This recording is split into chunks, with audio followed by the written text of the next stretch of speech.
very first wine trip I went on was to pick grapes. The next wine trip I went on was to Italy, and I would say I could talk about it forever. It's a really interesting place. Italy, no, where I went was really interesting because it's hugely important and hugely historic. And I felt very fortunate to be there, and I know now that I really was very fortunate to be there.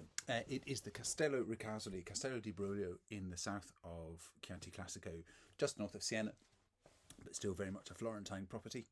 That's how it worked. So what do you mean? Well, it changed sides all the time. No, they've been like that since, get ready for it, 1141.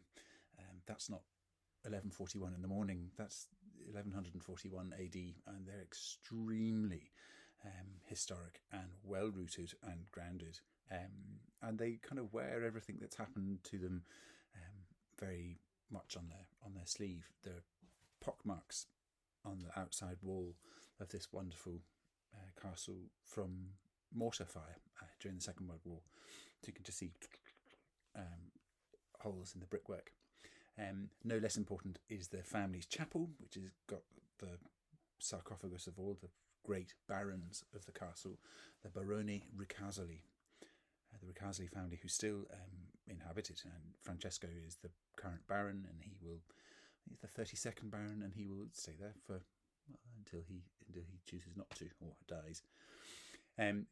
The really important thing happened in the end of the 19th century, which was with the whatever number he was, Barone Bettino Ricasoli, who was a very important chap. He was Prime Minister of Italy, of the new fledgling Italy.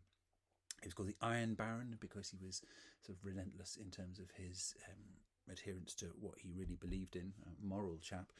And didn't survive after a kind of a coup, carried on living and went back to Chianti, where he insisted with the local growers that Chianti should be made at really high quality, and that it would have to be made from this following recipe that focused around Sangiovese, because even at the time there was a lot of wine passing itself off as Chianti that wasn't really good enough, and he was kind of cross about this. So he fixed it, and he is said to be the father of Chianti. And to have a guy whose place still exists, I think is wonderful. This Chianti del Barone, is in honour of him, the family's red stripe and the crest and yada yada. It's lovely. So a magical place, and a glass of wine that is fresh and juicy and tastes of cherries and black cherries.